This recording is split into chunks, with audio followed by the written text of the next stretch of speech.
For many people, retirement feels like it should be a simple calculation. Build a big enough pension pot and you're done.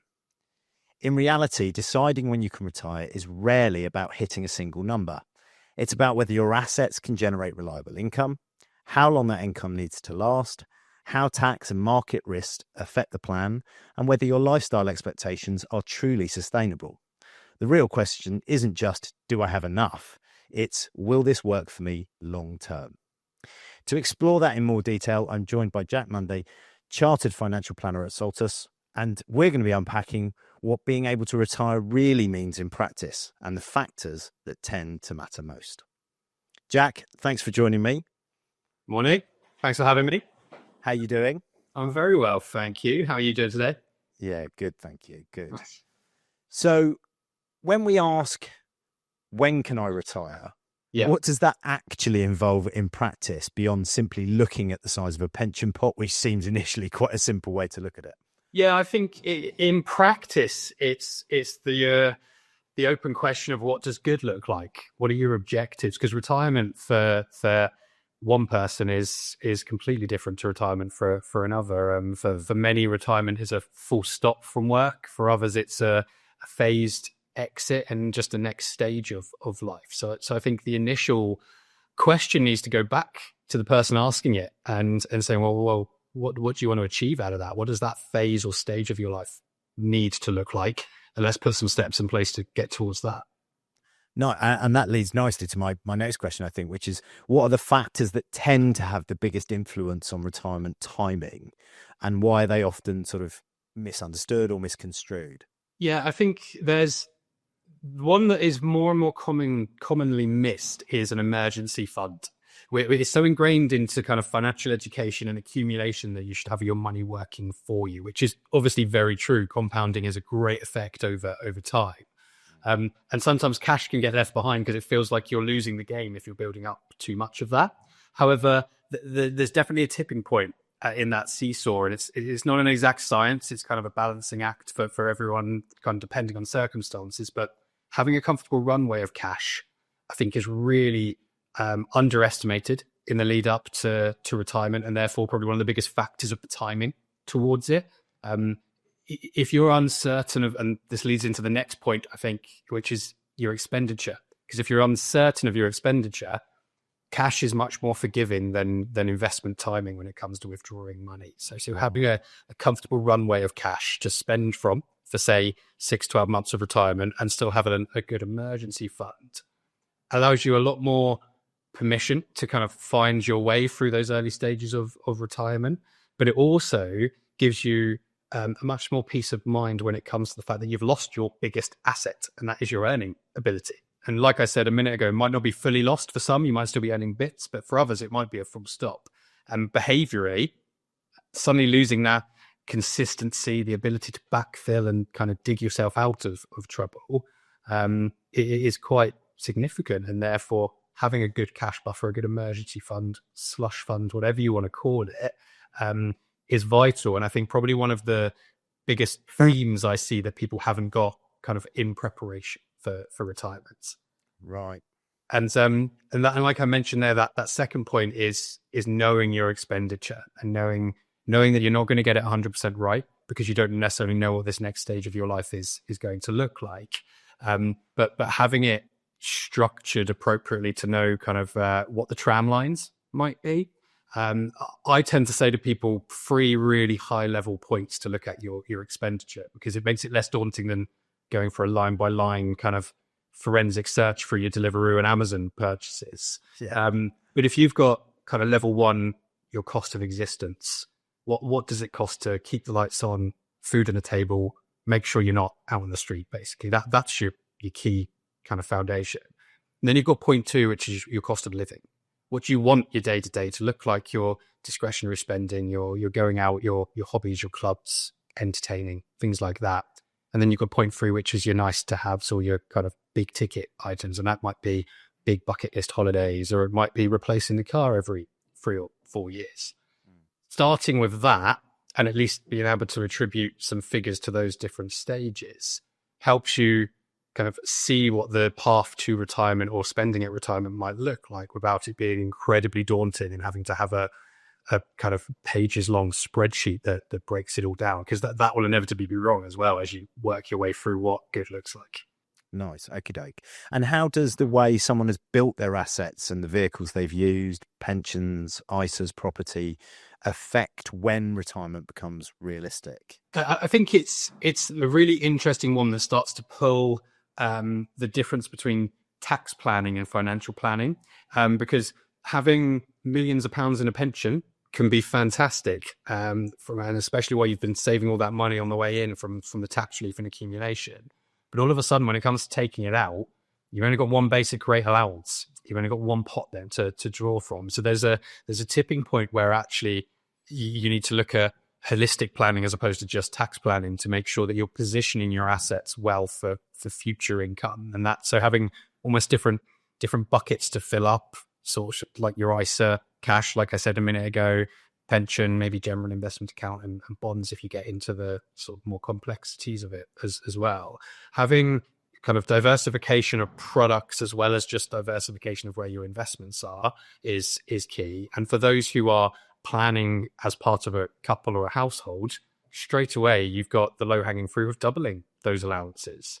And I think people sometimes, if there's a non-working member of the household, and the amount of people I speak to that dismiss pension contributions of £3,600 a year.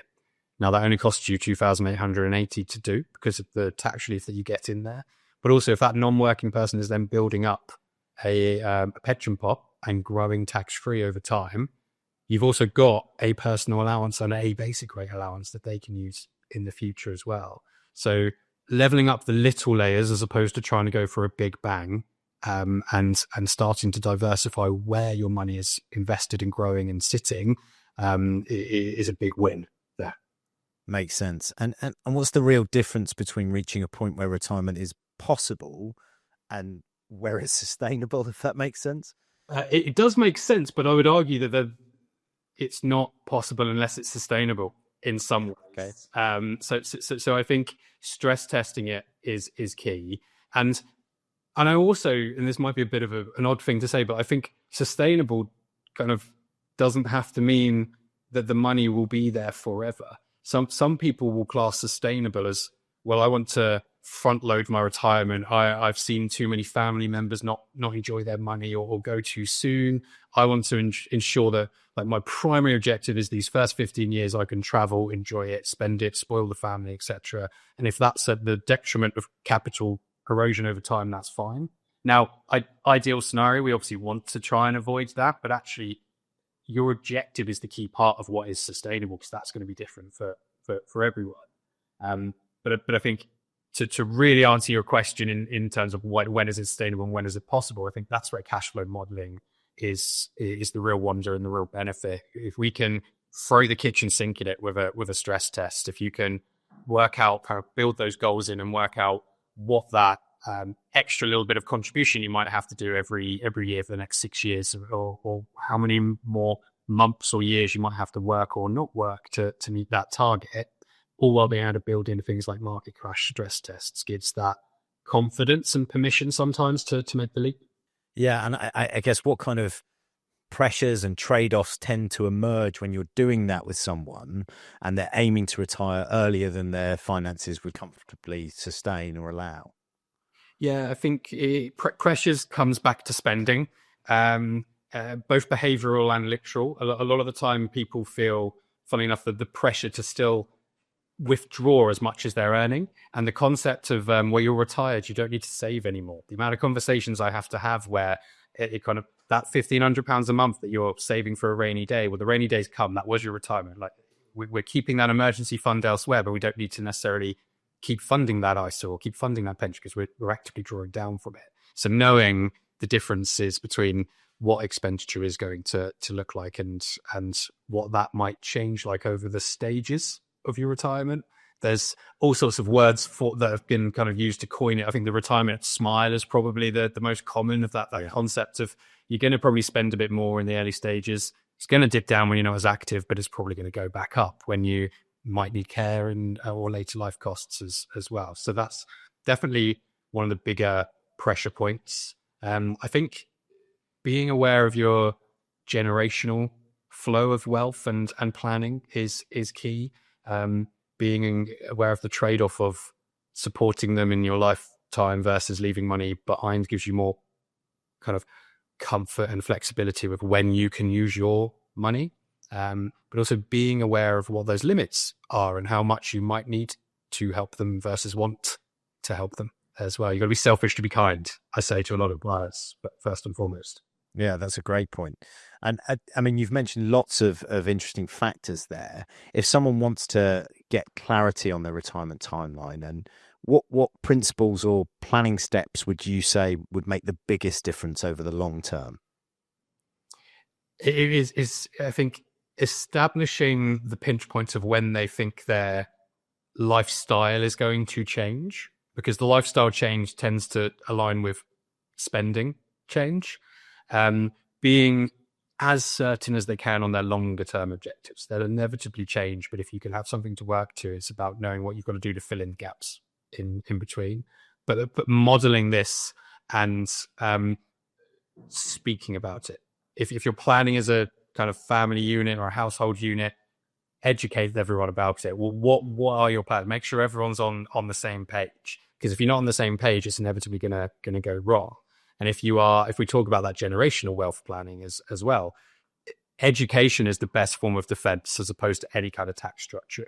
If you can give money and comfortably be okay with what the next generation are going to do with it, as opposed to want to put restrictions on it, you can give that more freely. They can have more open and honest conversations. And that's the latter part of your planning as well. So definitely an open and honest dialogue. And that then extends to working with a planner or a wealth manager, if you see fit and if it's appropriate, and making sure that there's a value add conversation there as well. I think the scope of planning has, in a very, very positive way, become more longer term, holistic, goal based as opposed to transactional, which is only a positive, because it means that you've got someone in your camp who is aware of those longer term objectives, who isn't there to necessarily tell you do them or don't them, but to help steer you towards them and deal with the speed bumps along the way. You can have an admin center and a source of truth that's working on your side.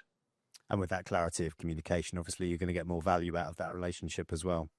The more you can tell me, the more I can help you is probably the way I would put it. Yeah. Yeah, it makes absolute sense. Jack, that has been brilliant. Thank you so much for taking the time out. Really appreciate it. And